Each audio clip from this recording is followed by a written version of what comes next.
We're here for your 26 question recap. Awesome, come on in, Dean. Mind your step. Alright, hit me. Alright. So, what are we recapping? Season 2 of Avatar the Last Airbender. Duh. So, who are the main characters? We have A, Katara, Sokka, Toph, Zuko, Azula, we have Mai, Ty Lee, Momo, Appa, and Toph. So, where do we start off? We start off with the gang leaving the Water Tribe to go and find Omashu and King Bumi. What about Iroh and Zuko? Iroh and Zuko were going to go back, but then they weren't really invited. Thought they were going to go back, but they were back as prisoners, so now they're traveling nomads. What's with Omashu? Omashu is currently being taken over by the Fire Nation, which is a bad sign. And so when the gang get there, they realize they're going to have to do some maneuvering, and so they fake a disease that the entire kingdom has, and they end up succeeding, and the fire soldiers are like, oh my god, this is terrible. So they all leave, and they are there with only Mai, Ty Lee, and Azula, otherwise known as Ozai's Angels. What's all with King Bumi? King Bumi is actually currently a prisoner right now in Omashu, which is weird because that's his own kingdom.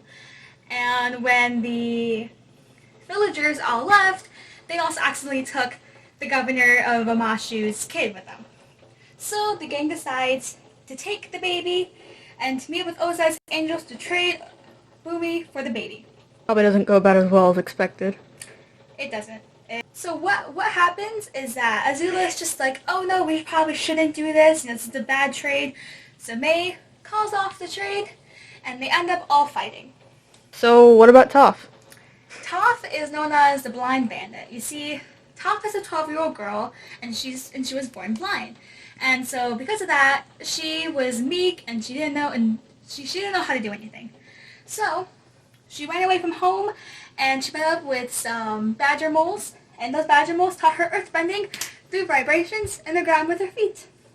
And Aang meets Toph, actually, at an earthbending tournament. You see, Toph is there being a beast, kicking all the other earthbenders' butts, and Aang is like, that has to be my teacher, because King Bumi couldn't be his teacher because King Bumi actually wanted to stay in Omashu. So Toph decides to officially run away from home for good and go and join Team Avatar. Right, so talk about the next three episodes in less than 30 seconds. Zuko Alone is all about Zuko going back through his past, while also meeting with an Earth Kingdom family. The chase is about Ozai's Angels chasing after the gang. And finally, the work is about Toph teaching Aang earthbending. Alright, what about the next three? See, this might be a little more tricky. The library is about Sokka suggesting that they should all go to the library for vacation, and there Sokka learns about the Day of the Black Sun, which is an eclipse that can basically turn off the firebending for a good couple minutes. While they're in there, Toph accidentally lets Appa be taken and kidnapped, and now they no longer have Appa, which is really sad. The desert is about how it's basically about the gang going through the desert trying to find Appa, while Sokka and Momo are both drunk on cactus juice. And the Serpent's Passage is about finally them getting so close to Ba Sing Se, but on their way to the ferry port, they meet a couple who is like, oh, if you guys need anything, let us know. The couple couldn't get proper tickets, so the gang plus Suki and the couple go through the Serpent's Passage, and Suki and Sokka's relationship grows much bigger and better. Right, so what about in Ba Sing Se? In Ba Sing Se, well, when they first arrive at Ba Sing Se, they find out that Ozai's Angels are actually going to penetrate the wall of Ba Sing Se with a drill. However, the gang stops them, and they're now officially in Ba Sing Se. Alright, so what's it like in the walls? In the walls, it's pretty different than what it's like outside the walls, as they learn from a peculiar woman named Judy that there is no war in Ba Sing Se. Which is weird, because it's been 100 years of war.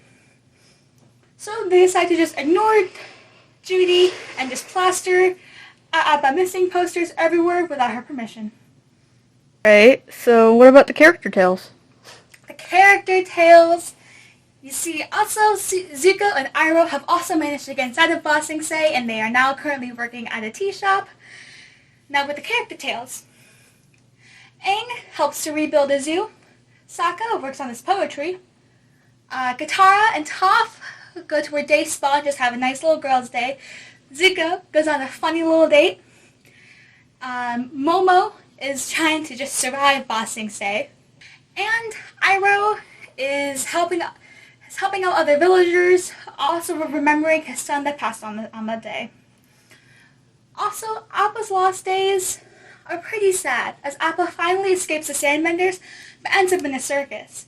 But there he also managed to escape, and after that he meets up with Suki and the other Kyoshi warriors. Suki, being the gentle, kind spirit that she is, gently goes over to Appa and helps him get back on his feet and just helps him out. However, they run into Ozai's angels. So instead of Appa staying there to defend the Kyoshi warriors, Suki waves him to fly away towards Ba Sing Se, and now Appa is currently unknown, but it's inferred he's in Ba Sing Se. Alright, POV up's over. What's with the new gang? What's with the main gang? The main gang meets up with Frenemy, Jet, and the Freedom Fighters, and they learn that Jet was actually brainwashed into not thinking about the war anymore.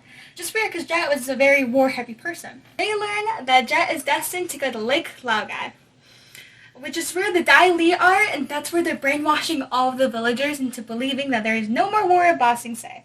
So they go there, they go and defeat the Dai Li, and there they're like, okay, the main threat and Ba Sing Se is gone. So, what's with Zuko?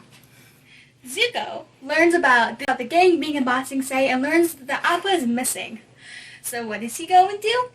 He goes and be a supportive person and goes and finds Appa. He follows the gang to Lake Laogai and finds Appa there all chained up. Now Zuko is currently in his blue spirit costume, which, as you remember, he used to free Aang in Season 1. So there, Zuko decides to free Appa. Appa and Aang reunite, and Zuko officially gets rid of the blue spirit mask forever. Surely the Earth King knows about this stuff. Surprisingly, he doesn't. He had no idea about a war.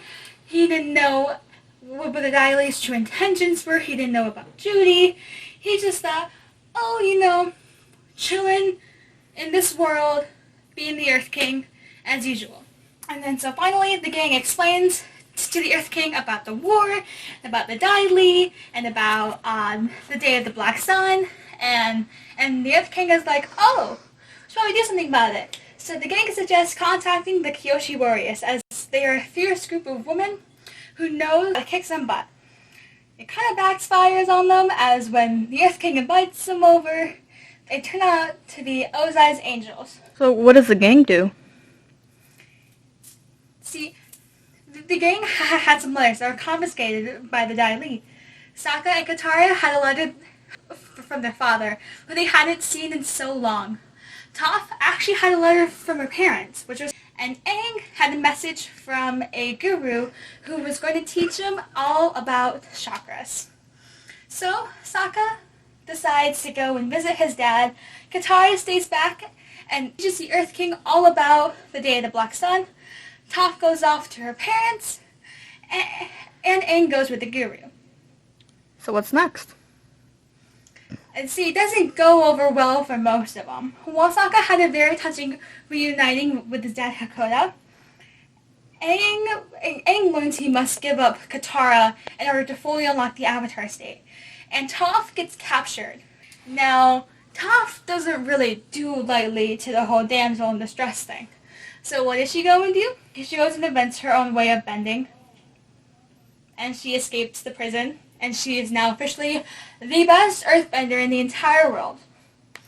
When Aang is currently learning about chakras and his spirit, he finds out that Katara is a moral danger, as she is captured by some Dai Li members who managed to escape prison. So, Aang picks up Sokka and Toph, and they go back to the Earth Kingdom. What about the others? Back at the Earth Kingdom, Iroh finds out that Zuko was also captured, and Iroh learns of his niece Azula and her two friends, otherwise known as Ozai's Angels, are in the Earth Kingdom and they're doing some bad stuff. Now, with this knowledge, Iroh decides to enlist the help of the gang. So, when the gang comes back, Iroh asks them to go and help him. Sokka and Toph scoot on over to the Earth King to go and try to save him, while Aang and Iroh go on over to the prison as to where Katara and Zuko are. Aang and Iroh manage to go into the prison, and they manage to also bump into Azula, which doesn't bode well for them. Zuko decides to reclaim his honor and team up with Azula and completely dismiss Iroh, which Iroh gets really upset about. So, Aang is there fighting with Katara against Zuko and Azula, and well, it doesn't bode over well for them. Alright, so use one word to describe the season 2 finale. Shocking. Well, that was everything. Thanks again, Megan. Alright, no problem. Now leave.